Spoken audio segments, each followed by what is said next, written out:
Hello दोस्तों, स्वागत है आपका मेरे YouTube channel let's study with Poonam में, जिसमें हम जीके जीएस से रिलेटेड टॉपिक के बारे में चर्चा करते हैं। तो आज हम एक ऐसे व्यक्ति के बारे में चर्चा करने वाले हैं जिन्हें भगवान शिव का अवतार भी माना जाता है। जो ना होते तो आज हमारे धर्म का जो स्वरूप है वो कुछ और होता।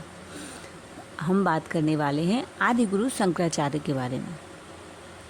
सदियों तक पंडितों द्वारा लोगों को शास्त्रों के नाम पर गलत शिक्षा दी जाती रही थी।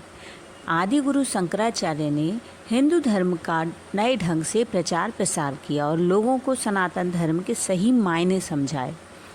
आज शंकराचार्य को एक उपाधि के तौर पर देखा जाता है जो समय समय पर एक योग्य व्यक्ति को सौंप दी जाती है।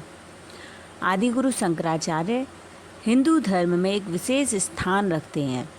आदि गुरु शंकराचार्य जो भगवान शिव के अवतार माने जाते हैं। आदि गुरु शंकराचार्य ने प्राचीन भारतीय उपनिषदों के सिद्धांतों को पुनर्जीवित करने का कार्य किया। इसलिए यह भी कहा जाता है कि आदि गुरु शंकराचार्य ने हिंदू धर्म में पुनर्स्थापना करने का कार्य किया है। धर्म को लेकर लोगों में फैलाई जा रही तरह तरह की भ्रांतियों को मिटाने का कार्य भी किया था। आदि गुरु शंकराचार्य का जन्म 8वीं सदी में वैशाख महीने के शुक्ल पक्ष की पंचमी को हुआ था। भगवान शिव के अवतार आदि गुरु शंकराचार्य का जन्म केरल के कालड़ी गांव के एक ब्राह्मण परिवार में हुआ था। उनके पिता का नाम शिव गुरु था। वह शास्त्रों का अच्छा ज्ञान रखते थे। माता का नाम आर्यम्बा था। बचपन में उनका नाम शंकर रखा गया था, जो आगे चलकर आदि गुरु शंकराचार्य कहलाए। उन्होंने बहुत ही कम उम्र में संन्यास ले लिया था। उसकी भी एक अलग कहानी है जो हम किसी अन्य वीडियो में कवर करेंगे। उनका निधन केवल 32 साल की उम्र में हो गया था।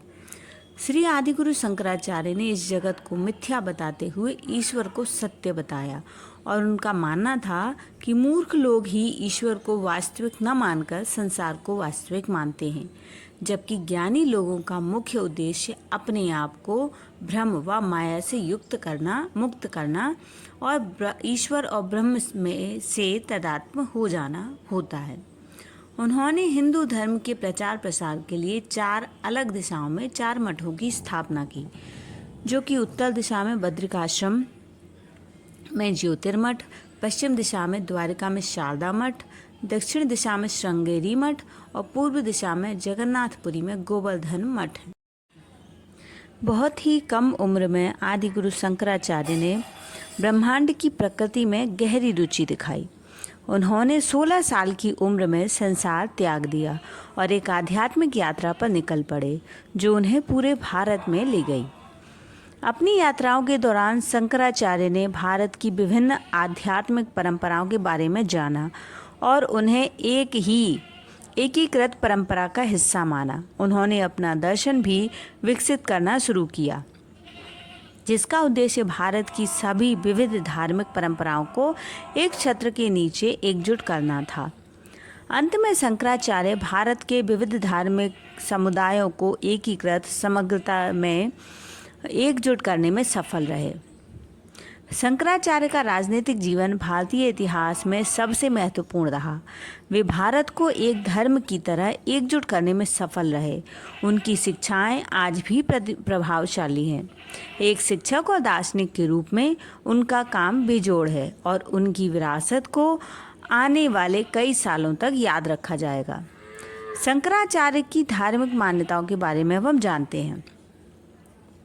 शंकराचार्य का जन्म 8वीं शताब्दी में हिंदू ब्राह्मण परिवार में हुआ था। कम उम्र में ही उन्हें ज्ञान प्राप्ति की लगन लग गई। वे जल्द ही धार्मिक प्रतिष्ठित आध्यात्मिक नेता बन गए। वे हिंदू धर्म के कट्टर रक्षक थे और उन्हें भारत को एक झंडे के नीचे एकजुट करने का श्रेय जाता है।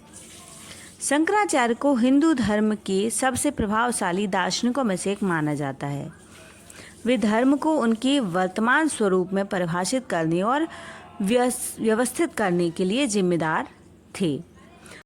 आदि गुरु शंकराचार्य हिंदू धर्म में एक प्रभावशाली विचारक में से एक माने जाते हैं। उनका प्रभाव आज भी समाज पर दिखता है। उनके कुछ विचार हम जानने का प्रयास करते हैं। अज्ञानी मनुष्य सच्चे ज्ञान को अज्ञान समझ लेता है। आत्मा न जन्मती है न मरती है, वह अजन्मा है, शाश्वत है और सदा विद्यमान रहती है। त्रुटि से छुटकारा पाने का केवल एक ही तरीका है, सत्य को जानना। ये हमें आदि गुरु शंकराचार्य के निर्देश प्राप्त हुए हैं। शंकराचार्य एक भारतीय दार्शनिक थे और हिंदू विचारधारा के प्राथमिक विद्यालयों में से एक वेदांत दर्शन को व्यवस्थित करने में महत्वपूर्ण भूमिका निभाई थी। उन्होंने सदियों के पतन के बाद हिंदू धर्म को पुनर्जीवित किया। आदि गुरु शंकराचार्य ने अद्वैत वेदांत को ठोस आधार प्रदान किया। भगवद गीता, उपनिषदों और वेदांत सूत्रों पर लिखी हुई इनकी टीकाएं बहुत अधिक प्रसिद्ध हैं। उन्होंने सांख्य दर्शन का प्रधान कारणवाद और मीमांसा दर्शन के ज्ञान कर्म समुच्चयवाद का खंडन किया। उन्होंने नाथ संप्रदाय के अंदर ही उप संप्रदाय 10 नामी संप्रदाय शुरू।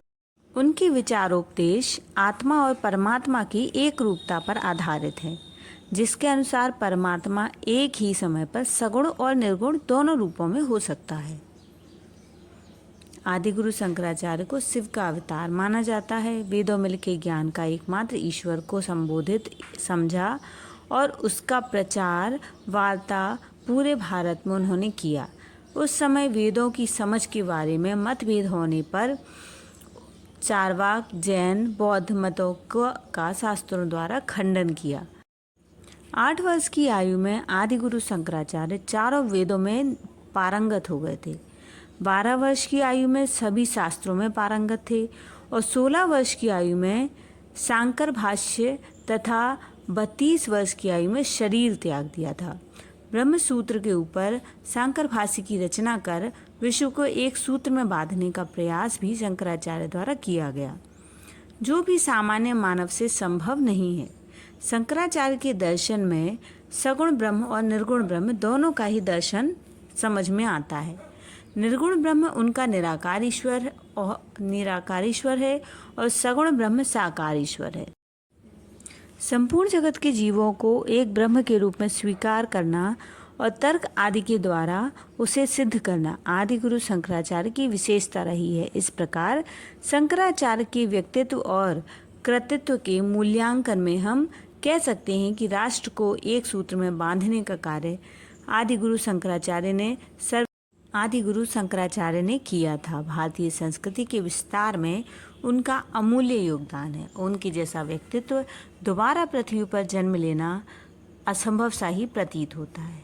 तो इस तरह इस वीडियो में दोस्तों हमने एक महान व्यक्तित्व के बारे में जानने का कुछ प्रयास किया है। तो यदि आपको हमारा ये प्रयास पसंद आए तो हमारे चैनल को लाइक, शेयर और सब्सक्राइब ज़रूर करें। धन्यवाद दोस्तों।